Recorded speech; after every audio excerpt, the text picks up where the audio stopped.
the chateau into which my valet had ventured to make forcible entrance rather than permit me, in my desperately wounded condition, to pass a night in the open air, was one of those piles of commingled gloom and grandeur which have so long frowned among the Apennines, not less, in fact, than in the fancy of Mrs. Radcliffe.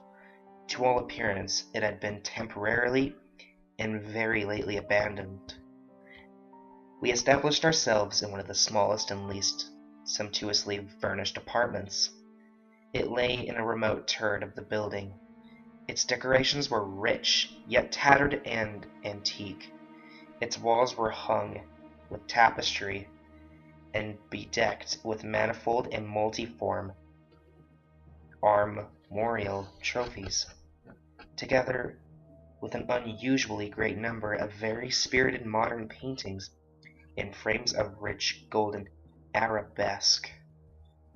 In these paintings, which depended from the walls not only in their main surfaces, but in very many nooks which the bizarre architecture of the chateau rendered necessary, in these paintings my incipient delirium perhaps had caused me to take deep interest, so that I bade Pedro to close the heavy shutters of the room, since it was already night, to light the tongues of a tall candelabrum which stood by the head of my bed, and to throw open far and wide the fringed curtains of blackened velvet which enveloped the bed itself.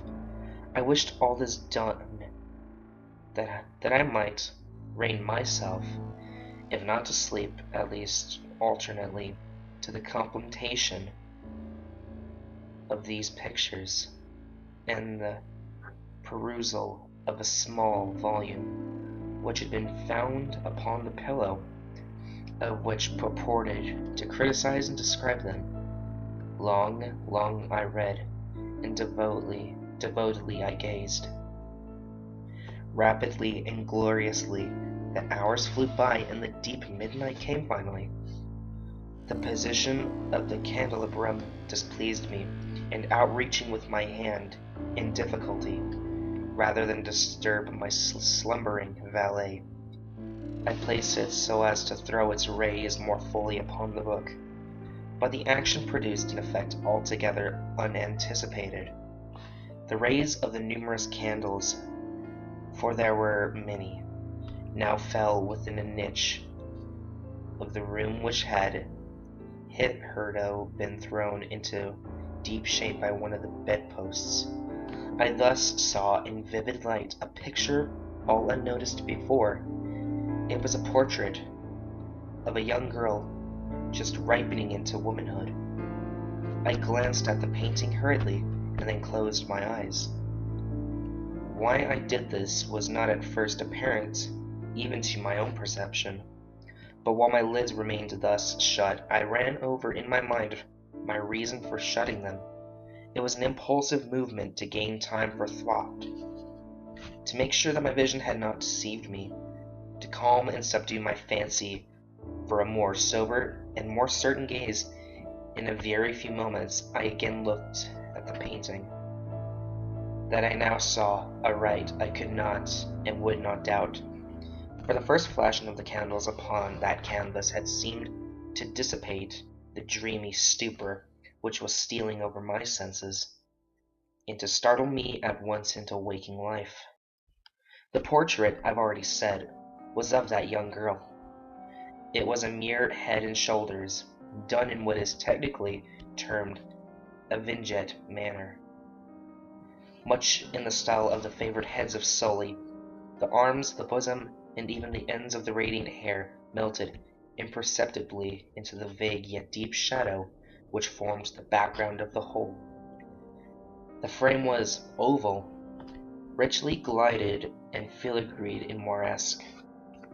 As a thing of art, nothing could be more admirable than the painting itself, but it could have been neither the execution of the work nor the immortal beauty of the countenance, which had so suddenly and so vehemently moved me.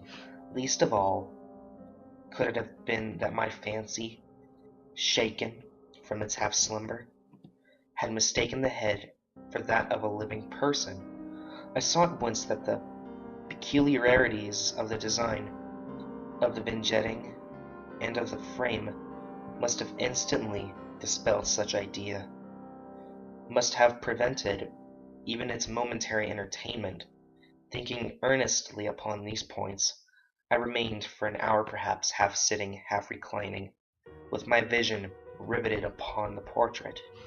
At length, satisfied with the true secret of its effect, I fell back within the bed.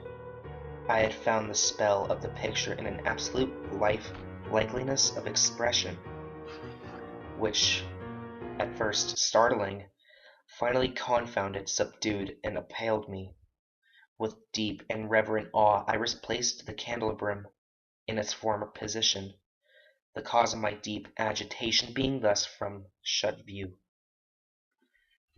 I sought eagerly the volume which discussed the paintings and their histories, turning to the number which designated the oval portrait. I there read the vague and quaint words which follow. She was a maiden of rarest beauty, and not more lovely than full of glee, and evil the hour when she saw and loved and wedded the painter, he, passionate, studious, austere, and having already a bride in his art, she a maiden of rarest beauty, but not more lovely than full of glee, all light and smiles, and frolicsome as the young fawn, loving and cherishing all things, hating only the art which was her rival, dreading only the palette and brushes and other untoward instruments which deprived her of her countenance of her lover. It was thus a terrible thing for this lady to hear the painter speak of his desire to portray even his young bride. But she was humble and obedient. She sat meekly for many weeks in the dark, high turret chamber, where the light dripped upon the pale canvas only from overhead. But he, the painter, took glory in his work, which went on from hour to hour and from day to day. And he was a passionate and wild and moody man, who became lost in reveries, so that he would not see the light which felt so ghastly in that lone turret withered the health and the spirits of his bride, who pined visibly to all but him. Yet she smiled on and still on, uncomplainingly, because she saw that the painter, who had high renown, took a fervid and burning pleasure in his task, and wrought day and night to depict her so who loved him, yet who grew daily more dispirited and weak. And in sooth some who beheld the portrait spoke of its resemblance in low words, as of a mighty marvel, and a proof not less of the power of the painter than of his deep love for her whom he depicted so surpassingly well. But at length, as the labor drew nearer to its conclusion, there were admitted none into the turret, for the painter had grown wild with the ardor of his work, and turned his eyes from canvas nearly, even to the regard, the countenance of even his wife, and he would not see that the tints which he spread upon the canvas were drawn from the cheeks of her who sat beside him. And when many weeks had passed, and but little remained to do, save one brush upon the mouth and one tint upon the eye, the spirit of the lady again flickered up as the flame within the socket of the lamp. And then the brush was given, and then the tint was placed on, and for one moment the painter stood entranced before the work which he had wrought. But in the next, while he yet gazed, he grew tremulous and very pallid, and aghast, and crying with a loud voice, This is indeed life itself. Turned suddenly to regard his beloved. She was dead.